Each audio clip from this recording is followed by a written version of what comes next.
Hello, Stitchers. Welcome to Stitch Please, the official podcast of Black Women Stitch, the sewing group where Black Lives Matter. I'm your host, Lisa Woolfork. I'm a fourth-generation sewing enthusiast with more than 20 years of sewing experience. I am looking forward to today's conversation, so sit back, relax, and get ready to get your stitch together.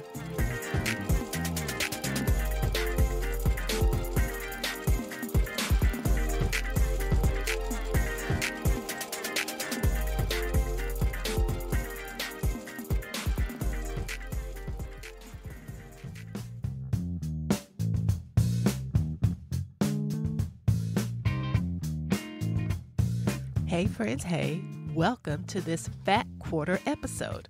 A fat quarter, if you don't know already, is a quarter yard of fabric that has a little bit of junk in the trunk, if you know what I mean. A little body yaddy yaddy. It's designed to be more useful for quilt projects such as applique or craft projects that requires a more robust piece of fabric. So a fat quarter is a more consolidated version of a traditional quarter yard of fabric. A quarter yard of fabric measures 9 inches by 44 inches wide, typically for quilting cottons. And that is not particularly useful if you are using paper piecing, for example, as a way to assemble your quilt.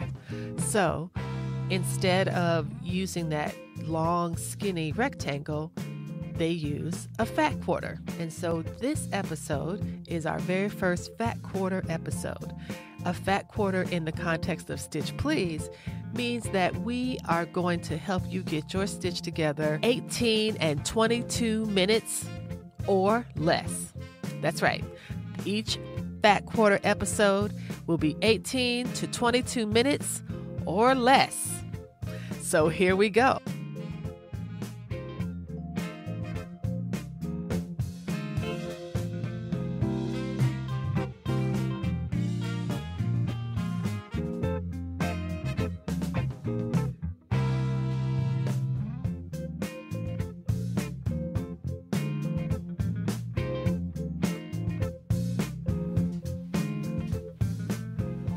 Hello, everyone, and welcome to the Stitch Please podcast. Today's topic for our Fat Quarter episode is freezer paper. Yes, we are going to talk about sewing with freezer paper. The first thing to know about sewing with freezer paper is identifying freezer paper. Freezer paper is not wax paper. It is not butcher paper. It is not parchment paper. These are all totally different things. But because this is a fat quarter episode and I don't have a lot of time, I'm not going to go through and tell you what these things are not. I'm going to tell you what freezer paper is and what it does. Freezer paper is found in the same aisle as the foil and the wax paper and the parchment paper and butcher paper. But make sure if you are buying something, it says freezer paper. Freezer paper is designed to be used to wrap foods, especially meats, for freezing.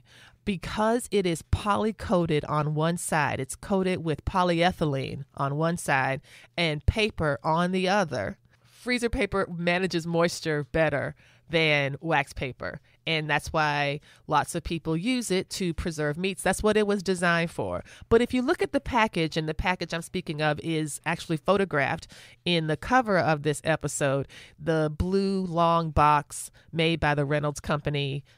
Obviously, no endorsements here, but that's what I use because that's what I've seen. I'm not seeing anyone else make freezer paper in the rolls, but freezer paper is designed to help you wrap things up so that they stay fresh in the freezer longer. For example, if you wrap a piece of meat in wax paper in the freezer, it's good for 3 months. If you wrap it in freezer paper, it's good for a year. Now, that takes out all of the things about vacuum seal bags and all of that. When I'm not talking about vacuum seals, I'm talking about helping people to understand what freezer paper is. And I'm being rather adamant about it because I have gotten into so many, maybe arguments is the wrong word. I've gotten into so many conversations with people who don't know what they're talking about, who often try to convince me that freezer paper and parchment paper are the same things when they are absolutely not the same at all. So make sure that you are using freezer paper. I'm going to include links in the end of this episode in the show notes for you to buy freezer paper, the exact kind I use. And for additional clarity, there are 2 types of freezer paper that I'm going to be talking about. One is the freezer paper on the roll. It's in a long rectangular box, just like foil. And another is in sheets, pre-cut 8.5 by 11 sheets of freezer paper that are perfect for running through your printer. And I'm going to explain why that's important right now. There are lots of ways that you can use freezer paper in your sewing. It shows up for primarily in quilting, freezer paper is known for applique.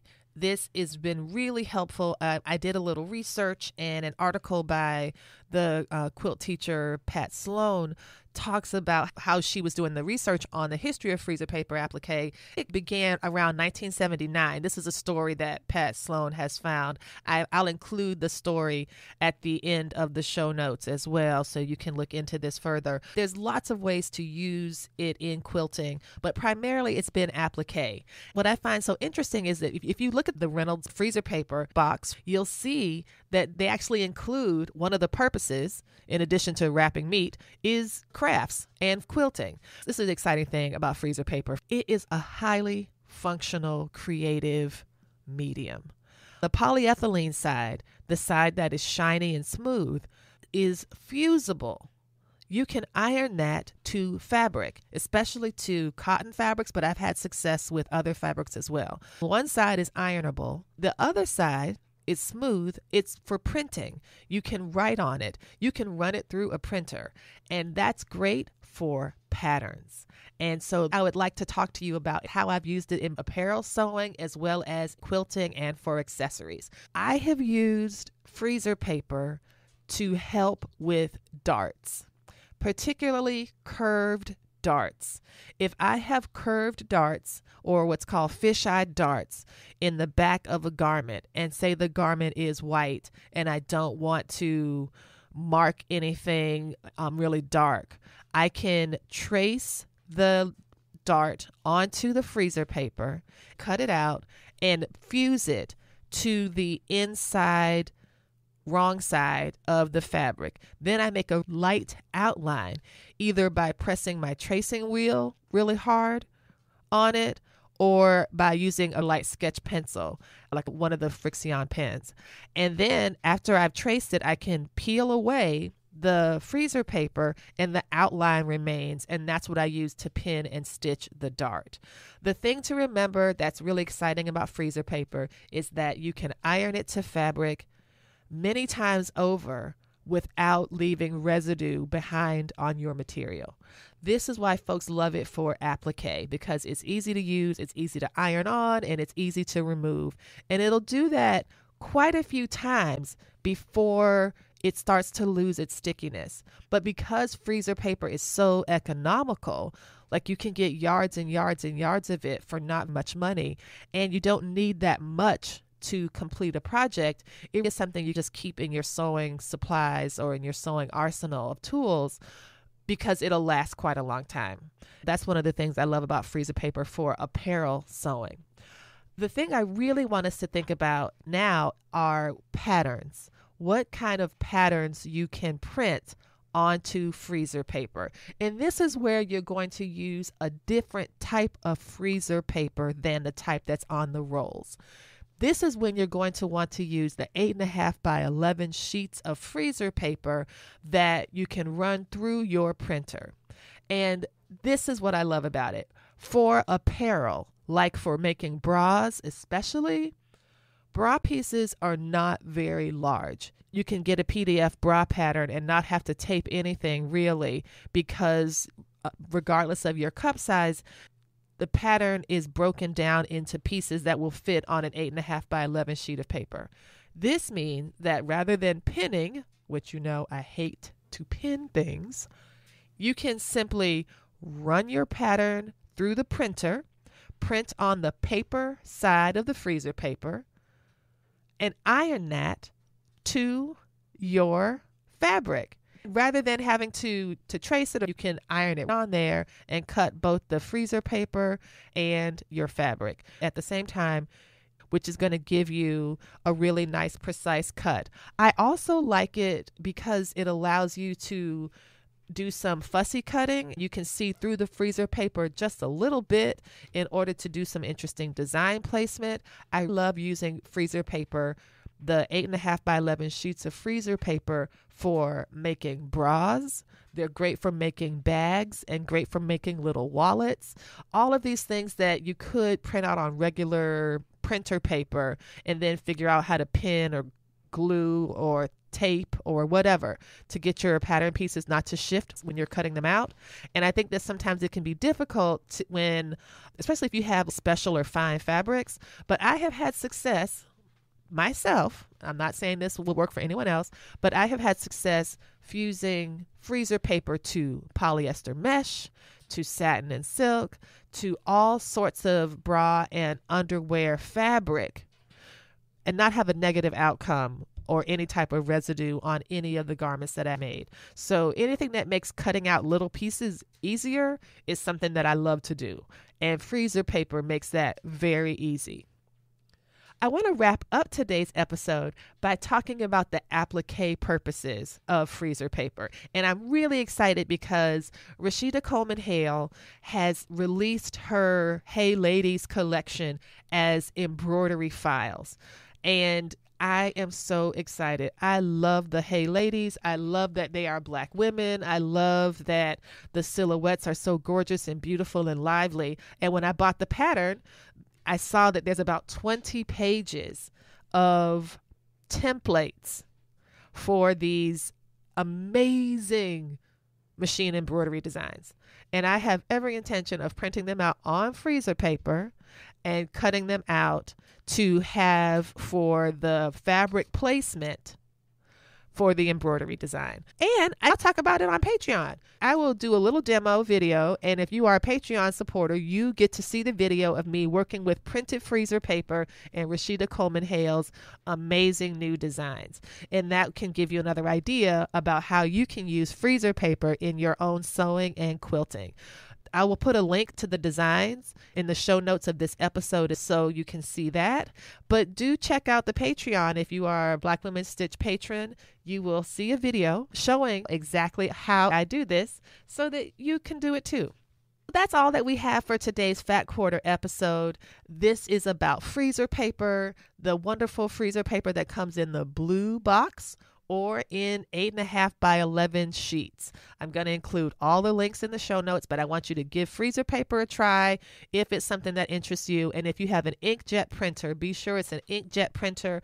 I believe that laser printers are too hot to run freezer paper through. So do check the manufacturer instructions on any freezer paper that you buy about if it can go through your printer or not. The stuff I have is made exactly for printers, but I believe it's made for inkjet ones. The drum of a laser printer does get hot like an iron, so you don't want to heat it before it's time.